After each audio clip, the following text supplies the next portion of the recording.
여러분, 어렸을 때부터 25살이 되기 전까지 제 안에는 이런 생각이 있었습니다. 내가 한국 땅에서 혼혈아 튀기로 자라나는 거는 내 재수였구나. 재수 없어서 그렇지 뭐. 아무리 뭐 크리스찬 가치를 가지고 자라났지만 제 안에 그것의 의미를 전혀 이해할 수 없었습니다. 그러다가 85년도부터 하나님이 저에게 조금씩 눈뜨게 해주시는데 뭐를 보여주시냐면, 너의 아픔은 허비된 아픔, 우연의 아픔, 하나님이 잘못해서 실수해서 만들어졌던 아픔이 아니라 바로 80년대 중반부터 90년대 중반까지 미국 땅에 있는 많은 이민교회들 안에 영어로 한국말로 부모님들에게 얘기하고 학생들에게 얘기할 수 있는 사역자가 하나도 없었던 그 시기에 For such a time as this, 이와 같은 때를 위해서 내가 너를 준비하고 있었던 거야. 여러분들, 모세가 80이 돼서 가시떨기에 불타오르는 하나님을 만납니다. 애굽으로 돌아가라고 합니다. 한번 실패자, 낙오자, 살인자의 누명을 쓰고 그는 도망을 온 사람이 다시 거기 돌아간다는 게 쉬웠겠습니까? 그 자기의 강점들도 많은데 하필이면 자기의 최고의 약점들을 골라서 하나님 돌아가게 하십니다. 40년 동안 바로의 궁전에서, 40년 동안 미디아 광야에서 지금 80이 된 이 노구를 무슨 용도가 있다고 하나님이 부르십니까? 어떤 집사님이 계셨어요. 목동에 사시는 집사님 같기도 해요. 아파트에서 사셨는데 애들 다 키워서 또 유학도 보내가지고 이제 내외만 살고 있는데 좀 적적하잖아요. 그래서 애완동물을 기르고 싶은데 개를 기르려니 아파트에서 기르기가 쉽지도 않고 소리도 나고, 그 다음에 뭐 고양이도 그렇고, 그래서 고민하고 뭐 이렇게 연구를 하다가 어느 날 그 이제 펫샵 같은 데죠. 이렇게 애완동물들이 많은데 가서 봤더니 앵무새가 있는 거예요. 그래서 이 양반이 생각할 때, 앵무새면 너무 좋겠다. 일단은 뭐 집에서 쉽게 기를 수 있고, 뭐 이렇게 먹이도 너무 많이 안 줘도 되고, 뭐 이렇게 밖에 안 데려나가도 되고, 말동무도 되고, 별의별 또 이렇게 유익한 거를 많이 생각해서 비싼 돈을 주고 앵무새를 사갖고 왔답니다. 집에 와서 이제 처음에는 기대를 많이 하고 뭐 이제 말동무도 되고 뭐 말 가리키면 뭐 할 줄 알았는데, 이 앵무새는 고집이 있어서 그런지 한마디밖에 못하는 거예요. 왔는데 처음에는 좀 웃겼어요. 그래서 내외가 막 깔깔대고 웃었어요. 왜냐하면 이 앵무새가 하는 말이 딱 한마디예요. 키스합시다. 이 말만 하는 거예요. 전 주인이 어떤 주인인지 막 상상을 해보니까 왜 그걸만 배웠을까 그런 생각을 하는데, 그런데 나중에는 이게 이제 뭐 처음에는 이제 뭐 친구들이 와도 막 내 앵무새 말하는 거 봐 그러면 키스합시다 이런 말을 하니까 막 사람들이 웃어요. 근데 한 번은 목사님이 신방으로 오셔서 이제 교회에 이제 목사님이 오셨는데 이제 다 기도합시다. 그리고 이제 막 기도를 하려고 하는데 그 앵무새가 옆에서 키스합시다 그러니까 예배를 못 드린 거예요. 그래서 너무 민망하고 미안하고 집사님이, 그래서 고민을 하다가 이거 어떻게 하지? 죽일 수도 없고 버릴 수도 없고 비싸게 돈 주고 사왔는데 어떻게 하나 하고 고민하는데 소문을 들었어요. 건너 마을에 목사님이 앵무새를 막 기르는데 그 앵무새는 거룩하다는 소문이 난 거예요. 아마 조봉희 목사님 같이 거룩하신 목사님이셨던 것 같아요.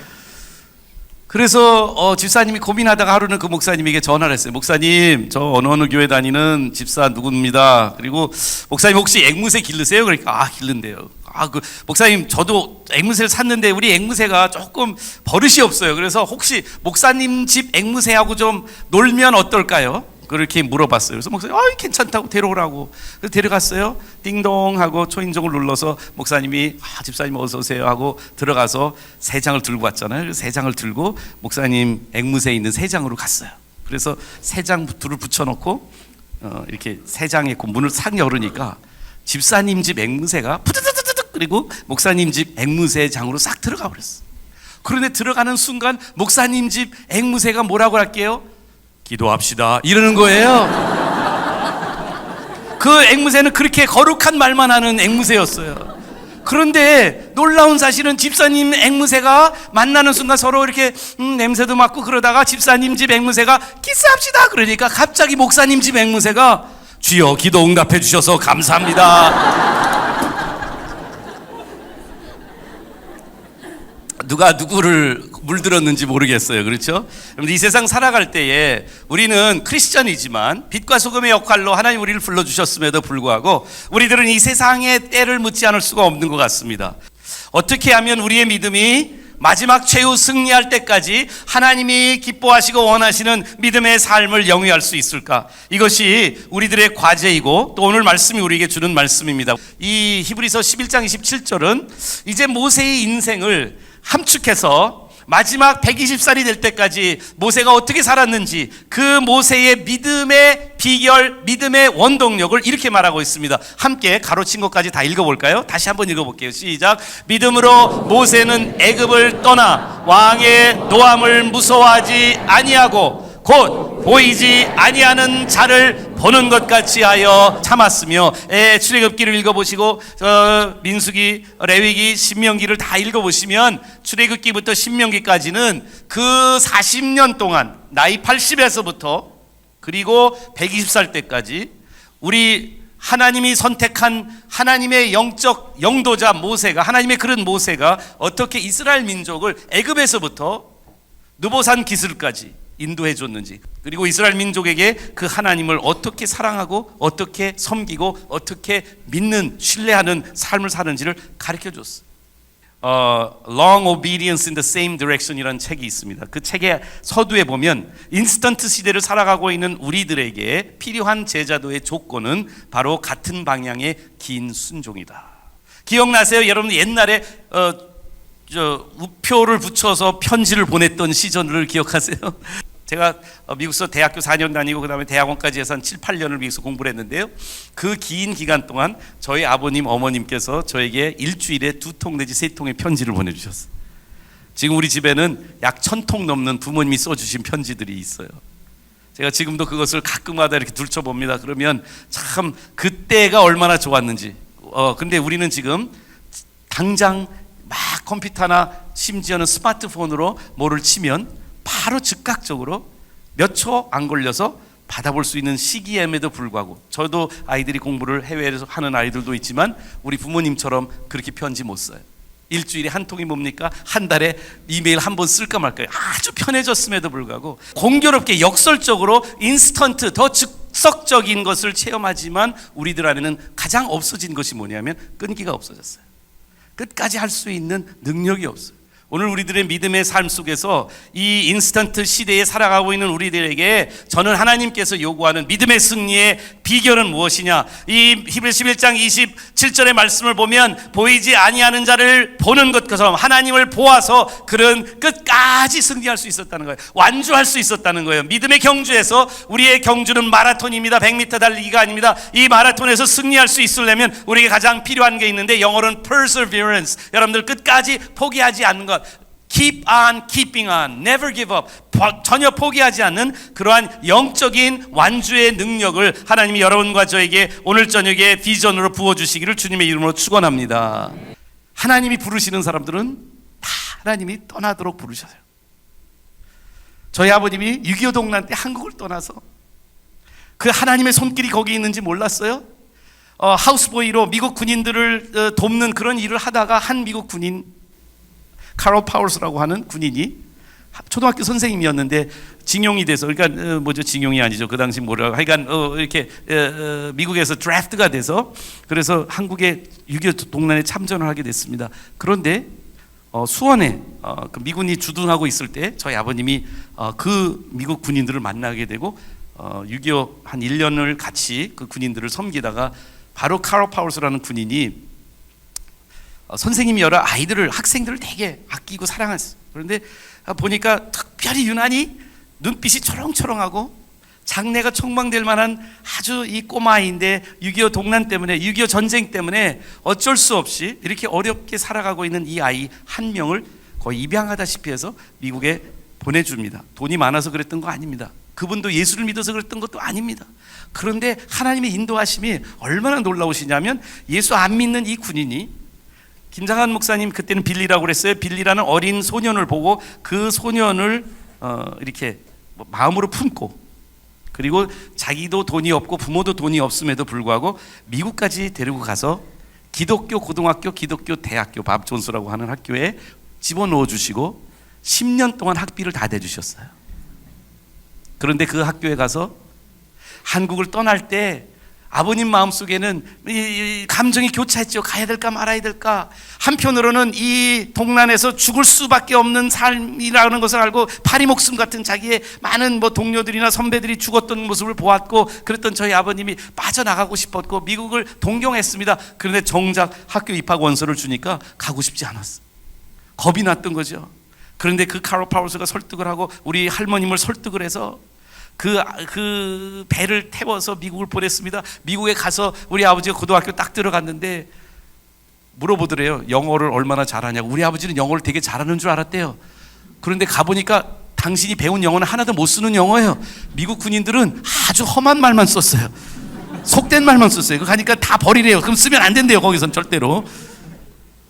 그러니까는 영어도 못하지. 고향에서 이역만리 떨어졌지.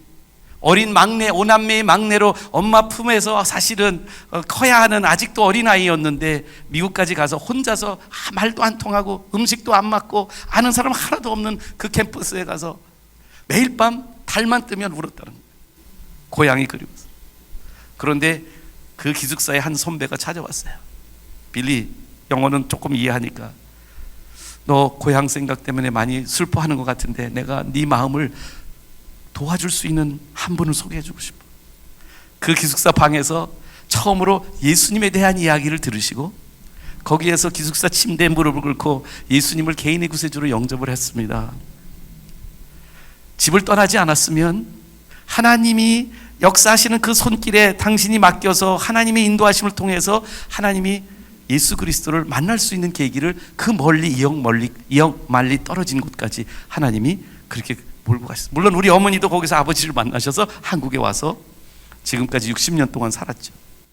단순히 지역을 떠나라는 말씀은 아닙니다. 여러분들, 하나님이 아브라함을 갈대아 우르에서 불러내셨습니다. 그리고 갈대아 우르를 떠나서 자기가 이제 하나님이 부르시는 곳이 어딘지도 모르고 떠났습니다. 우리의 인생 속에서 이삭도 야곱도 그리고 우리 이스라엘의 요셉도 하나님의 인도하시는 대로 떠납니다. 자기의 때로는 아픔을 통해서 원치 않는 일 때문에 떠날 수도 있습니다. 근데 우리가 떠나야 되는 것은 그것은 그림의 그 영적인 어떠한 상징에 불과하다고 생각을 합니다. 진짜 우리가 떠나야 되는 것은 우리의 구습을 버려야 됩니다. 오늘 기도해 주신 장로님의 기도 속에 있습니다. 우리의 안주하고 있는 삶의 모습 속에서 하나님 우리를 불러내십니다. 에클레시아, 교회는 부르심을 받은 우리 공동체입니다. 하나님 우리를 부르셨을 때는 우리가 이 세상의 풍속, 우리가 즐겨 쫓았던 우리 이 세상의 가치관과 세상의 풍속과 공중의 권세 잡은 자들을 따랐던 우리들의 모습들을 하나님이 불러내 주셔서 하나님을 따르는 백성으로 부르시는 줄을 믿으시기 바랍니다. 영적으로 옛 습관과 구습을 버리시고 하나님을 따르시는 그 떠나는 여정에 여러분과 제가 함께 하는지 모르겠어요. 여러분들, 이 여호수아 1장 8절부터 10절까지 보면 한 3-5번 이 단어가 나옵니다. 강하고 담대하라 이렇게 나옵니다. 근데 사실 여호수아의 스토리를 유심히 읽어보면 신명기부터 훨씬 더 여호수아가 뽑히기 전부터 보면 계속해서 하나님이 모세한테도 여호수아한테 이렇게 말하라. 강하고 담대하라. 강하고 담대하라. 여호수아서에 보도 강하고 담대하라 이런 말이 나옵니다. 여러분, 여호수아가 강하고 담대했기 때문에 하나님이 그렇게 말씀하신 것 같아요? 아니면 겁이 많아서 그랬던 것 같아요? 저는 여호수아 겁 많은 사람이라고 생각합니다. 모세도 겁 많은 사람이라고 생각을 합니다. 우리 모두 다 두려움의 존재들입니다. 우린 두려움의 집에 살고 있습니다. 어렸을 때부터 우리에게는 항상 두려움이 있습니다. 그러나 하나님이 우리를 만나실 때마다, 여러분들 성경에 하나님의 임재가 임할 때마다, 마리아에게 천사가 나타났을 때 뭐라고 말합니까? 두려워하지 말라라고 말합니다. 하나님이 우리를 만나 주실 때마다 하나님 하시는 말씀이 뭐냐면 두려워하지 말라는 겁니다. 오늘 여러분과 저에게 있는 두려움이 뭔지를 유심히 오늘 볼 수 있기를 바랍니다. 여러분들의 삶 속에 나 아내도 모르고 부모도 잘 모르는 나만 가지고 있는 두려움이 있어요. 무서움이 있어요. 내가 보고 싶지 않은 그러한 나의 모습들이 있을 겁니다. 강하고 담대하라. 두려워하지 말고 놀라지 말라. 네가 어디로 가든지 내 하나님 여호와가 너와 함께 하느니라가 오늘 하나님이 우리의 믿음의 여정에 있는 여러분과 저에게 꼭 귀에 영혼에 들려주고 싶은 말씀인 줄을 믿으시기를 축원합니다. 그리고 세 번째로 인내하라고 합니다. 볼지어다 내가 세상 끝날까지 너희와 항상 함께 있으리라. 항상 함께 있으리라. 하나님의 신뢰가 있습니다. 우리가 하나님의 인도하심을 신뢰해야 되고 하나님의 지켜주심을 신뢰해야 되고 무엇보다도 하나님의 함께 하심을 신뢰하는 믿음이 승리하는 믿음이 되는 줄을 믿으시기를 바랍니다. 여러분들, 모세가 이 27절에 보니까 애굽을 떠나라는 말을 하지요. 자, 물어봅니다. 모세가 애굽을 떠난 것은 언제였나요? 몇 살 때였나요? 애굽을 떠난 게 40대도 떠났지만 80에도 애굽을 떠나지 않았어요? 왜냐면 제가 그 말씀을 드리는 게 사실 두 번 다 신학자들 안에 분분해요. 왜냐면 모세가 이 27절을 잘 보세요. 믿음으로 애굽을 떠나 왕의 노함을 두려워하지 않았다. 이건 언제 떠나는 거예요? 두 번째 떠난 것 같지 않으세요? 아니에요. 여기에 분분한 이유가 둘 다 다예요. 첫 번째 떠남과 두 번째 떠남. 첫 번째 떠남은 부끄러운 떠남이었죠. 그렇죠? 사람을 죽이고 도망가는 마음이었어요. 두 번째 떠남은 하나님의 명을 받고 가고 싶지 않았지만 부담을 가지고 모세는 갑니다. 바로를 만나러 가죠. 그렇죠? 가시떨기에 부르심을 받고 갑니다. 그리고 거기서 10번씩이나 10번 찍어 안 넘어가는 나무가 없다는데 10번마저 찍으니까 바로가 넘어가서 보내주잖아요. 그러면서 떠나면서도 부끄러운 떠남과 부담스러운 떠남. 여러분들 애굽을 떠난다는 일은요, 그것이 긍정적인 모습이든 부정적인 모습이든 둘 다 모세 안에는 이스라엘 백성들과 함께 큰 두려움이 있었어요. 여러분과 제 삶 속에 우리 발목을 잡고 있는 두려움이 있습니다. 부모님으로부터 배척받은 두려움과 아픔을 가지고 있는 분도 계세요. 인생에서 결혼이든 학교든 사업이든 실패했기 때문에 실패에 대한 두려움을 갖고 계신 분들도 이 자리에 있을지 모르겠어요. 두려움이 발목을 잡고 있는 우리들의 모습 속에 하나님은 나를 믿으라고 하십니다. 모세는요, 첫 번째 떠날 때도 하나님 믿고 떠난 거고요, 두 번째 떠날 때도 하나님 믿고 떠난 거예요. 그런데 둘 다 쉬운 선택은 아니었잖아요. 두 번째 떠남이었다고 가정을 합시다. 앞에는 홍해가 있고요, 뒤에는 애굽의 군대가 있어요. 여기서 그들이 할 수 있는 게 뭡니까? 진퇴양난 속에서 할 수 있는 거 하나밖에 없어요. 앞을 봐도 뒤를 봐도 갈 수가 없어요. 그럴 때는 어딜 봐야 되죠? 위를 보았습니다. 너는 가만히 있어, 내가 하나님이 됨을 알지라고 하나님 그때 모세와 이스라엘 민족에게 말씀해 주지 않습니까? 모세가 보이지 않는 하나님을 보았습니다. 저에게도 두려움이 있었어요. 사람들이 나를 어떻게 인식하고 보고 받아줄까 하는 게 제 두려움이었어요. 저 사진은 중학교 1학년 때 우리 어머님이 교모를 처음 입혀주시고, 저렇게 멋있지 않아요? 저 사진 찍어보니까 내가 봐도 야, 정말 핸섬한 중학생이었어요. 그런데 제 안에 두려움이 있었어요. 초등학교 갈 때도 두려웠지만 중학교 갈 때는 더 두려웠어요. 제 두려움은 뭐였을까요? 제 두려움은 어렸을 때부터 제가 우리 엄마한테 맨날 읽어달라고 했던 이솝 우화, 미운 오리 새끼에 대한 두려움이에요. 여러분들 미운 오리 새끼 이야기 기억나세요? 그 오리 새끼들, 까만 오리 새끼들 틈바구니에 백조가 실수를 하고 알을 하나 낳았어요. 그런데 이 백조는 나머지 오리들하고 너무 다른 거죠. 그렇죠? 나머지 오리는 쬐그맣고 코도 납작하고 목도 없고 그리고 까마잡잡하잖아요. 그런데 이 백조는 어때요? 훤칠하게 키가 크고 하얀색에다가 긴 목에 너무 이목구비가 뚜렷하잖아요. 여러분, 제가 백조가 아닙니까? 그런데 제 안에는 항상 두려움이 있었어요. 어떤 두려움이냐면 왕따 당한다는 두려움. 옛날에는 왕따라는 단어도 없었잖아요, 우리들 다닐 때는. 그런데도 저는 항상 사람들이 어떤 결정적인 순간만 되면 저를 제외하는 거예요. 2002년 월드컵이 있었어요. 여러분들 월드컵 경기 기억하시는 분들 한번 손 들어주세요. 축구 경기 기억하시는 분들 거의 다 기억하죠? 어떤 경기가 제일 인상에 남으세요? 16강, 8강, 4강? 다 기억나시죠? 저는 제일 기억 남는 게 예선전이었어요. 그것도 수원 월드컵 경기장에서 치러졌던 예선전. 어떤 예선전이었게요? 미국하고 한국하고 붙은 예선전이에요. 우리 집에 난리가 났죠. 한쪽에서는 우리 어머님이 미국을 응원하고 있습니다. Go USA, Go USA. 이쪽에서는 우리 아버지가 대한민국 자자자자. 제가 중간에 딱 껴서 양쪽의 눈치를 봅니다. 어느 편을 들어도 이거는 별로 좋은 일이 아니에요. 주여, 응원 못하고 그 경기를 봤습니다. 그런데 하나님 오묘하신 하나님, 얼마나 오묘하시냐면 우리 가족을 생각해 주셔서 수원에서 벌어진 월드컵 경기를 하나님이 우리 가정을 위해서 우리 한국과 미국을 무승부로 비기게 하셨습니다. 모세는 저만큼 그렇게 운 좋은 친구는 아니었던 것 같아요. 히브리 사람 편 들었다가 애굽 사람 죽이잖아요. 다음 날 나와서 히브리 사람 또 싸우는 걸 말리려고 하는데 그 사람들이 등 돌리잖아요. 여러분들 모세의 두려움이 나의 두려움인 거 이해가 되세요? 제가 대학교 2학년 때 잠깐 한국을 나오게 됐습니다. 나오게 된 이유가 나오려고 계획한 것도 아니고 돈도 없었는데 영장이 나온 거예요. 그래서 아버지가 그런 거예요. 야, 군대 가라고 영장 나왔다. 너 방학 때 들어와라. 신체 검사 받아야 돼. 그래서 한국에 들어왔어요. 신체 검사 받으러 갔어요.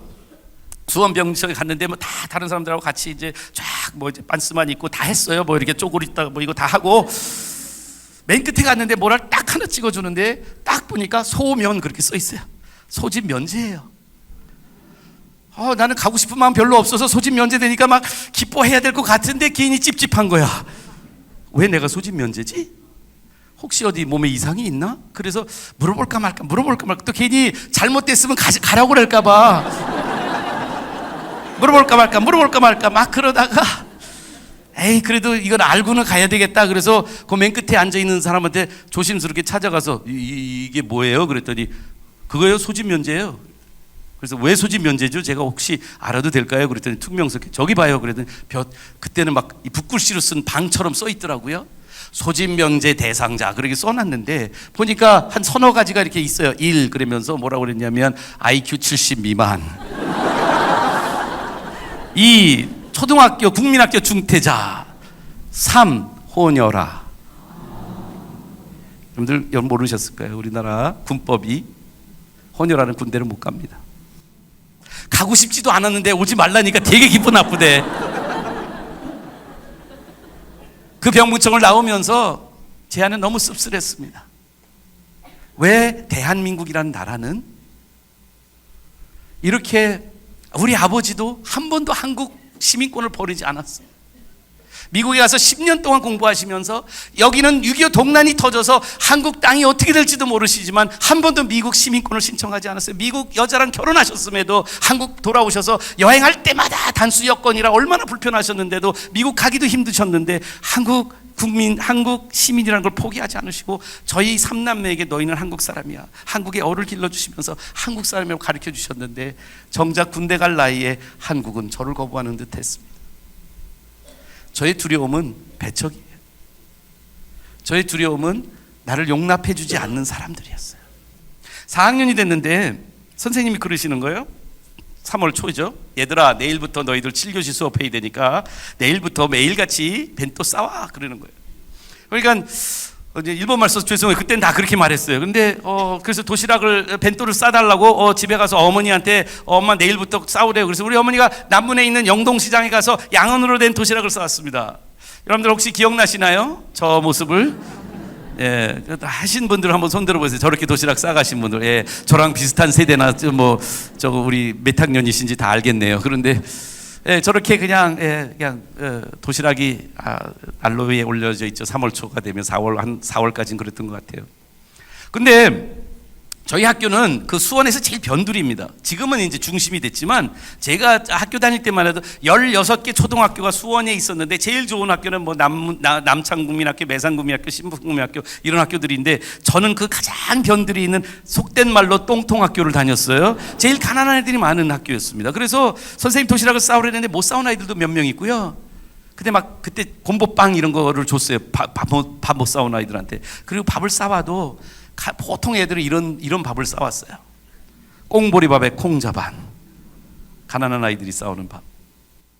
근데 다음날 아침에 이제 일어났더니 우리 어머니가 신문지로 그 도시락을 싸서 이렇게 고무줄로 이렇게 감아주시고 그 다음에 제 책가방에 넣어주신 거예요. 학교 갔어요. 그날은 기분이 되게 좋았어요. 왜 좋았게요? 3년 동안 학교 가는 동안 1년에 딱 한 번씩만 벤또 싸갔잖아. 어느 날 소풍 가는 날, 이날 마치 소풍 가는 느낌이라 그날은 휘파람을 불면서 갔어요. 학교 종이 땡땡땡 어서 모이자. 너무 기분이 좋아서 학교 가니까 애들이 웅성웅성대요. 뭘 물어보냐면 반찬 못 싸왔냐.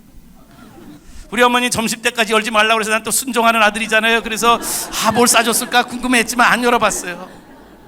점심 때가 됐어요. 어떤 녀석이 일어나더니 야 우리 다 뺑불러 앉아서 한 명씩 도시락 한번 열어보자 그러는 거예요. 지금 생각해보니까 월드컵도 개막식이 있고 올림픽도 개막식이 있는데 이날 우리 학교 학급에는 도시락 개막식 날이었어요. 나중에 생각해 보니까 굉장히 중요한 날이었더라고요. 왜 그러냐면 이날 반찬에 좌우되어서 나의 소시오 이코노믹 스테이터스, 나의 사회적 경제적 지위가 한 번에 결정이 되고 학급의 반장이 되느냐 안 반장이 못 되느냐도 좌지우지할 수 있는 중요한 순간이었더라고요. 첫 번째 애가 도시락을 열었는데 꽁보리밥에 콩자반이 나온 거예요.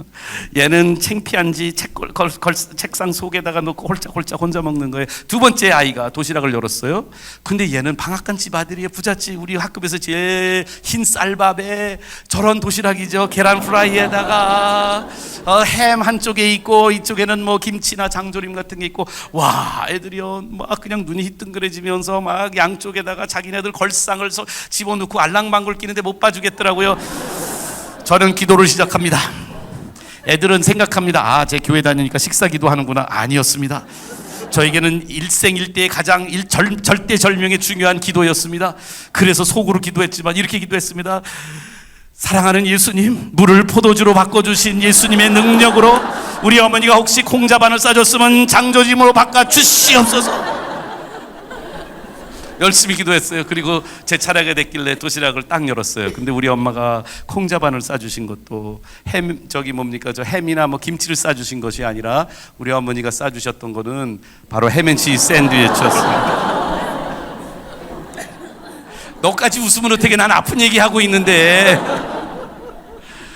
왜 햄앤치즈 샌드위치 싸줬을까? 제가 나중에 생각을 해보니까, 제가 큰아들인데 첫 번째 도시락이잖아요. 당신의 아들의 첫 번째 도시락에 평소에 집에서 제일 좋아하는 샌드위치, 어머니도 미국서 초등학교 선생님이었으니까 아이들이 학교 싸가는 건 뭐예요? 샌드위치예요. 그 마침 우리 집에는 미국 거기 오산 부대하고 수원 부대에 있던 군인들도 군목들이 우리 집에 많이 오셔가지고 그 미군 부대에서 나온 원더브레드라는 거 아세요? 원더브레드, 이렇게 빨갛고 하얗고 이렇게, 제가 지금도 기억나는데 그 원더브레드 한 로프를 사다 주시면, 또 햄하고 치즈를 사다 주시면 여름에는 그거 이렇게 먹는 게 재미예요. 그거 참 꿀맛이에요. 근데요 여러분들, 저거 도시락을 여는 순간 여러분들, 우리 학급 아이들의 눈은 제 눈보다 더 커졌어. 이 친구들은 햄앤치즈 샌드위치를 한 번도 먹어본 적이 없는 거예요. 아니, 본 적도 없어요. 여러분들, 이게 70년대 초반입니다. 제가 국민학교 4학년 때는 여러분들, 롯데리아가 수원에 처음 들어온 게 85년도입니다. 롯데리아보다 15년 전 이야기예요. 이 아이들이 언제 샌드위치를 먹어봅니까? 한 번도 보지 못했는데, 제가 샌드위치를 들고 몰래 먹으려고, 이 눈에 좀 안 들었으면 좋겠는데 몰래 먹으려고 딱 드는 순간 제가 딱 보니까 눈깔 120개가 이걸 졸졸졸졸 따라오는 거예요. 아니, 아픈 얘기하는데 왜 자꾸 웃으세요? 이렇게 딱 이 앞에 놨는데요, 여러분들, 눈총이 따갑다는 우리말, 저는 그게 무슨 말인지 압니다. 바늘로 찌르는 것이 아프더라고요. 그 순간에 왈칵 이 파도처럼 쓰나미처럼 저를 탁 치는 게 있었는데, 뭐냐면, 네가 아무리 노력해봐라, 너는 혼유라야. 너는 여기에 맞지 않는 아이야. 저의 가장 큰 두려움이 저의 발목을 잡더라고요. 못 먹겠어요. 덮어버리고 제 책가방에 넣고 뛰쳐나가서 책가방 들고, 이제 4교시밖에 안 했는데 더 이상 아이들 볼 수도 없고 선생님이 나를 보면 얼마나 창피할까 생각이 들어요. 집으로 돌아갔습니다. 터벅터벅 집에 걸어가는데 제 마음속에 막 뭐가 끌어올라요. 슬픔과 분노와 뭐 따분함과 억울함과 막 모든 감정들이 막 올라오는데, 지금 막 그걸 막 제가 심리학 부전공을 했거든요. 조금 이렇게 분석을 해보니까 제 안에는 누구를 향해야 될지 모르는 아픔과 분노가 있었던 거예요. 처음에는 친구들이 미웠어요. 나를 그런 이상한 눈깔로 쳐다본 그 친구들이 나는 싫었어요. 두 번째로는 나를 한국 학교에 다니도록 강요하셨던 아버지가 미웠고요. 세 번째로, 내 허락 없이 한국 남자랑 결혼한 우리 엄마가, 샌드위치를 싸주신 우리 엄마가 싫어. 궁극적으로 생각해 보니까 더 깊숙한, 뿌리 깊숙한 곳에 저의 분노는 하나님을 향하고 있었더라고요. 나 하나님 못 믿었던 거예요. 하나님 실수하셨군요. 나를 왜 이렇게 만드셨나? 왜 내 삶 속에 이렇게 어린 아이의 마음에 하나님이 계시다면 이렇게 아픔을 줘도 되는 겁니까?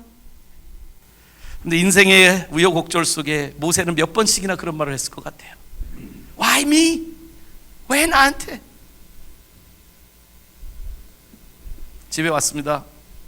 제 방에 들어가서 책가방을 그냥 구석에 던지고 책상에 그냥 엎드려져서 분을 삭히고 있는데 빨래하다 말고, 아니 학교 갔던 애가 7교시 끝마쳐야 하는데 이 점심시간도 안 끝났는데 온 아들을, 어머니는 빨래하다 말고 제 방으로 들어오시고, 어머니가 문을 열고 들어오는 순간 더 이상 억제할 수 없는 저의 분노가 폭발했습니다. 그리고 소리 질렀습니다.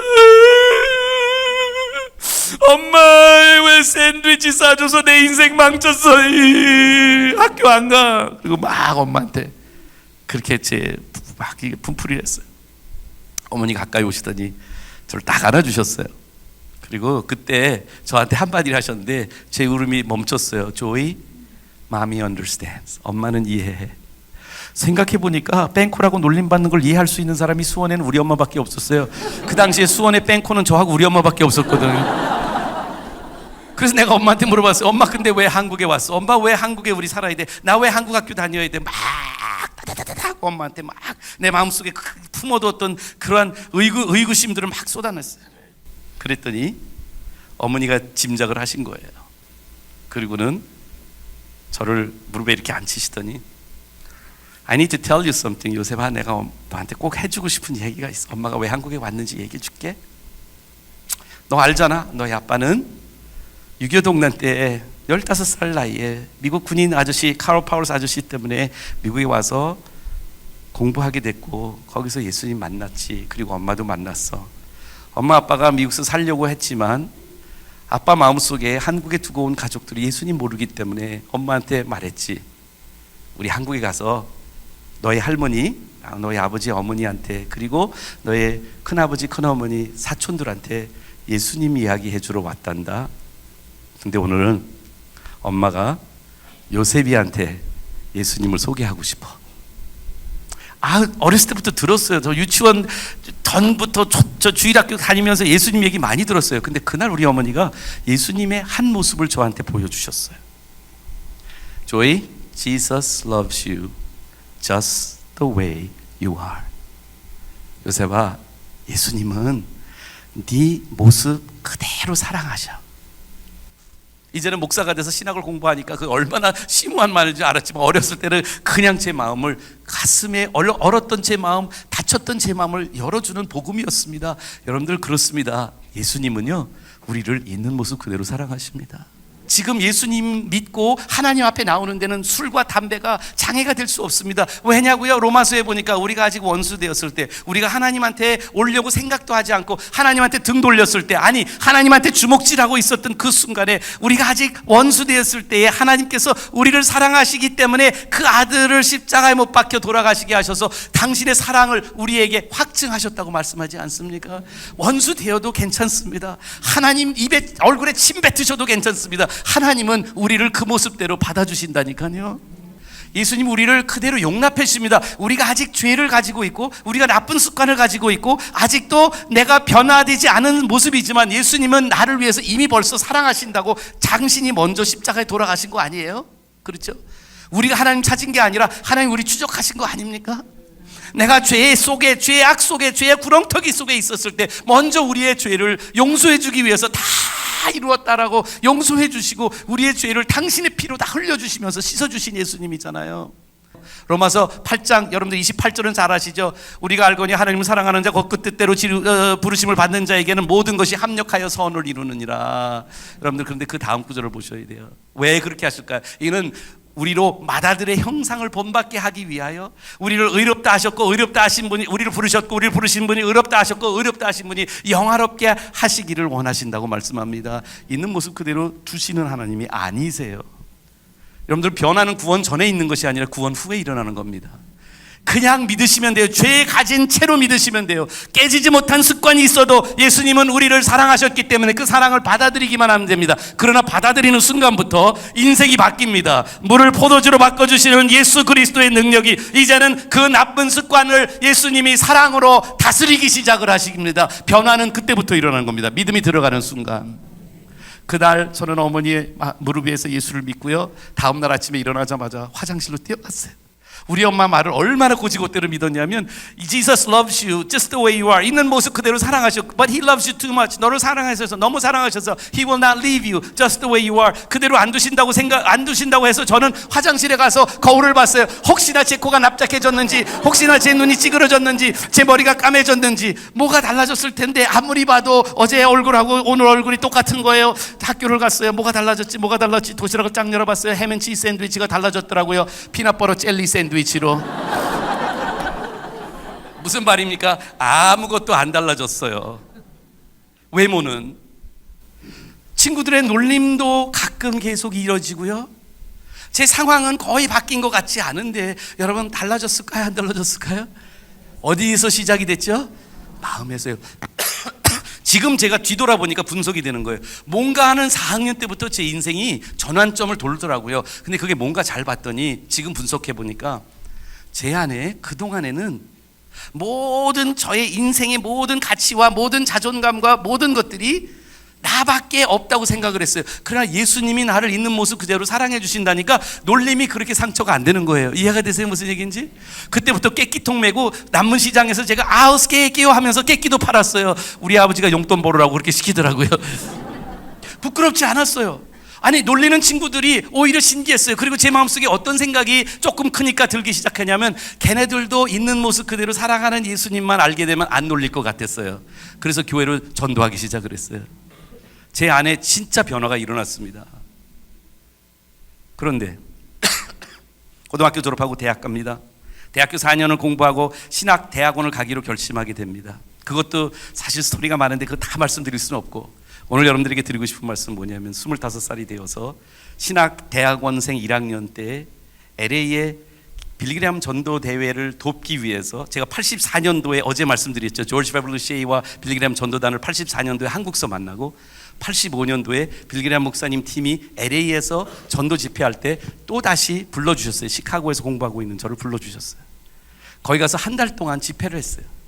빌리그램 전도대회에 한국교회에 많은 사람들이 나오고 근데 그때 이제 뭐 나이가 25살이니까 어디 어른들을 하는데 집회를 아무도 안 맡겨주는데 청소년 집회들을 맡긴 거예요. 제일 먼저가 동양선교교회 임동선 목사님, 제 아내를 만나게 된 그 교회에 임동선 목사님이 저희 가족을 아셨어요. 한국에서 떠나시기 전에 우리 집에서 사시다가 아버님이 도와주셔서 비자도 받으시고 미국을 가셨는데 사모님은 1년 동안 우리랑 같이 살으셨던 거예요. 목사님이 그때 큰 교회, LA에서 제일 큰 교회 담임하고 계신데 제가 시카고에 있다가 빌리그램 전도대회 때문에 LA 와 있어서 인사를 드리러 갔더니 그래 그 아버님에게 신세진 걸 갚기 싶으셨던 것 같아서 우리 교회 와서 청년 집회 좀 해, 청소년 집회 좀 해. 그래서 한 번도 집회하거나 설교한 적이 없는데 오라는 거예요. 그래서 한 몇 주 뒤에 가라고 그래서 제가 갔더니 이게 웬일이에요? 컴투미라는 집회를 하셨는데 청소년 아이들 1,500명이 교포 아이들이 쫙 그 강당에 꽉 찬 거예요. LA에서 그렇게 큰 집회는 처음 있었어요. 막 가슴이 두근두근 뜨더라고요. 무슨 설교를 한 번도 해본 적이 있어야지. 그 제 생각 속엔 뭘 얘기하지. 그런데 그거밖에 제 인생 속에 가장 중요한 스토리가 뭐냐면 제 도시락 얘기예요. 그래서 애들한테 그냥 간증했어요. 오늘 여러분들한테 하는 것처럼 얘들아 그땐 전도사님이 한국에서 내가 학교 나왔어. 고등학교가 얘네들은 우와 한국말 잘한다. 지네들은 한국말 나보다 못해. 한국 애들인데 그래서 막 한국말 하는 거에 애들이 막 황홀하더니 그 다음에 제가 막 이 도시락 얘기도 하고 예수님이 있는 모습 그대로 근데 영어로 했죠. Jesus loves you just the way you are 하고 애들하고 막 그러는데 마지막에 이제 구원 초청한다고 눈 감고 손 들라고 그랬더니 이게 웬일이에요. 거기는 베레벨 애들이 다 왔어요. 왜 그러냐면 80년대 중반에는요 LA의 제일 큰 문제가 뭐였냐면 한국 교포 아이들의 갱단들이었어요. KK라는 코리안 킬러. 여러분들 신문을 조사해 보면 아시는데 왜 그러냐면 이민 오신 분들이요 이민해서 성공하고 싶어서 엄마 아빠 다 리커스토어 뭐 런드리맷 이런 데서 그냥 하루 종일 나가서 일하신 거예요. 아침부터 밤까지. 애들은 그냥 테레비가 애들을 보고요. 애들이 테레비 본 게 아니라 테레비가 애들을 봤어요. 그러니까 이 애들이 망난이죠. 뭐 제멋대로 막 돼가지고 애들이 뭐 찾을 수 있는 거는 자기네들끼리 모여가지고 갱을 만들고 막 문제. 근데 그런 애들이 뒷줄에 다 앉아 있는 거예요. 왜냐하면 이 한국 고등학생 애들이 다 모였는데 이쁜 여학생들이 많이 오니까 뒤에는 그 갱단 애들이 다 있는 거예요. 막 문신 입고 울그락불그락하고 뭐 긴 바지 반쪽은 이렇게 내려와 있는 바지에 귀걸이, 코걸이, 혀걸이, 배꼽걸이 다 있는 애들이 예수 믿으러 나오라고 그러니까 걔네들부터 먼저 나오는 거예요. 깜짝 놀랐어요. 내가 몇 명 데리고 가서 얘네들 혹시 또 딴 애들 해코지 할까봐 내가 데리고 가서 뒤에 방에 가서 얘네들 상담을 시작했어요. 너희들 어떻게 왔니? 그랬더니 막 우는 거예요. 그래서 왜? 그랬더니 전도사님 얘기가 우리 얘기예요. 무슨 전도사님 예수님 정말 나를 이 모습 그대로 사랑하시네. 우리 엄마 아빠 나 사랑하는 것 같지 않아요? 그러면서 애들이 막 얘기를 하는데 이 아이들이 막 콧물 흘리면서 눈물 흘리면서 얘기하는데 그 다음에 전도사님 샌드위치 얘기가 우리들 얘기해요. 그래 왜 니네 엄마도 해면치 샌드위치 싸줬니? 아니요 우리 엄마는 치가 떨리는 것만 싸줬어요. 뭔데 시금치 김치 꽁치 메루치. 얘네들 한식을 학교로 싸갔더니 미국 애들이 막 냄새 난다고 니네들 징크라고 니네들 납작코라고 맨날 놀린 거예요. 전도사님 우리는 되게 뺑코 되고 싶었는데 전도사님 그렇게 납작코 되고 싶었다면서요. 제가 그 얘기했거든요. 내가 애들이 뺑꼬 그리고 막 놀리면 집에 와서 온돌방에 이렇게 딱 엎어져 잤어요. 걔네들은 엄마 빨래 찢기로 자기 코를 이렇게 했대. 그런 얘기를 하고 애들을 막 상담을 하고 기도를 하고 그 한 달 동안 LA 지역에 있는 수십 개의 교회 다녔습니다. 작은 교회 큰 교회 가리지 않고 많이 다녔습니다. 85년도부터 시작해서 90년까지 제가 학교를 마칠 때까지 5년 동안 미국에 안 가본 도시가 없을 정도로 다음에 86년도에는 LA에 있는 뉴욕에 있는 뉴욕 집회에서 아버님이 집회 오셨다가 LA에서 부흥이 일어났다는 이야기를 듣고 목사님들이 연합으로 모여서 청소년 집회하자고 그래서 뉴욕에 가서 청소년 집회하고 이동원 목사님 또 마침 워싱턴 지구촌 교회를 막 부흥을 시켜놓으셔서 자기 제자가 신학교 왔는데 LA에서 막 부흥이 일어난다는 소식을 듣고 워싱턴에 와서 집회하라는 거예요. 아버님하고 같이 갔어요. 어른들은 본당에서 아이들은 교육관에서 시작을 했어요. 그런데 애들이 더 많아져가지고 마지막 날 밤에는 어른들이 교육관으로 가고 애들이 본당으로. 진짜예요. 거짓말 아니에요. 제가 왜 이 말씀 드리겠어요? 제 자랑하려고 그러는 거 절대로 아니에요. 제가 오늘 자랑할 분은 한 분밖에 없습니다. 여러분 어렸을 때부터 25살이 되기 전까지 제 안에는 이런 생각이 있었습니다. 내가 한국 땅에서 혼혈아 튀기로 자라나는 거는 내 재수였구나. 재수 없어서 그렇지 뭐. 아무리 크리스찬 가치를 가지고 살아났지만 제 안에 그것의 의미를 전혀 이해할 수 없었습니다. 그러다가 85년도부터 하나님이 저에게 조금씩 눈뜨게 해주시는데 뭐를 보여주시냐면 너의 아픔은 허비된 아픔, 우연의 아픔, 하나님이 잘못해서 실수해서 만들어졌던 아픔이 아니라 바로 80년대 중반부터 90년대 중반까지 미국 땅에 있는 많은 이민교회들 안에 영어로 한국말로 부모님들에게 얘기하고 학생들에게 얘기할 수 있는 사역자가 하나도 없었던 그 시기에 For such a time as this, 이와 같은 때를 위해서 내가 너를 준비하고 있었던 거야. 여러분들 모세가 80이 돼서 가시떨기에 불타오르는 하나님을 만납니다. 애굽으로 돌아가라고 합니다. 한번 실패자, 낙오자, 살인자의 누명을 쓰고 그는 도망을 온 사람이 다시 거기 돌아간다는 게 쉬웠겠습니까? 그 자기의 강점들도 많은데 하필이면 자기의 최고의 약점들을 골라서 하나님 돌아가게 하십니다. 40년 동안 바로의 궁전에서 40년 동안 미디아 광야에서 지금 80이 된 이 노구를 무슨 용도가 있다고 하나님이 부르십니까? 그러나 모세는 몰랐죠. 홍해를 건너서야만 모세는 알기 시작을 한 것입니다. 아니 바로에게 돌아가서부터 모세는 눈뜨기 시작을 했습니다. 뭐를 알았을까요? 하나님이 실수가 없다는 하나님이에요. 왜 40년 동안 바로의 궁전에서 자라게 하셨을까요?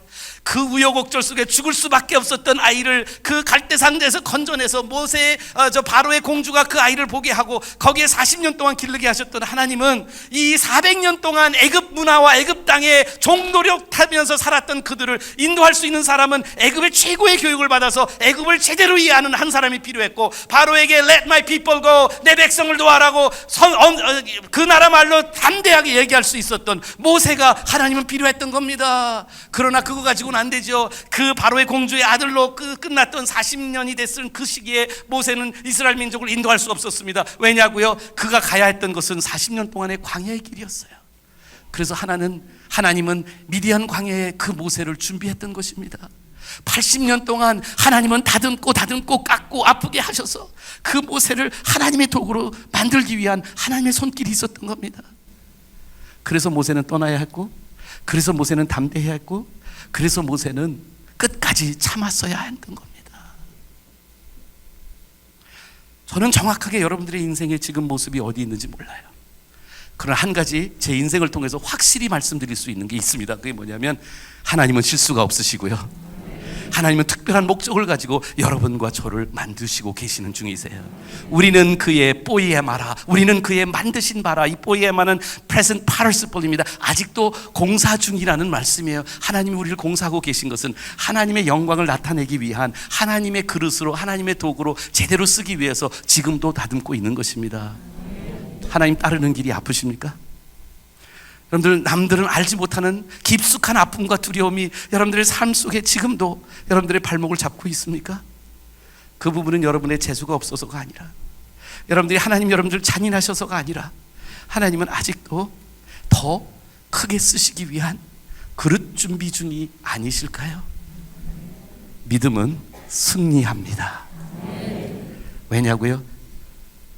우리에게 허다한 증인들이 있습니다. 이미 경주를 끝낸 증인들이 히브리서 11장에 다 나옵니다. 히브리서 12장 1절이 뭐라고 말합니까? 우리에게 둘러싼 허다한 증인들이 있으니 어떻게 하라고요? 무거운 것과 얼매기 쉬운 것을 벗어버리고 믿음의 주에 온전케 하신 누구를? 예수를 바라보자는 거예요. 오늘 이 밤에 여러분들 승리하는 믿음은 바로 그 하나님을 보이지 않지만 보는 것 같이 해서 참을 수 있을 때, 끝까지 완주할 때 하나님의 능력이 여러분에게 일어나는 줄을 믿으시기를 바랍니다.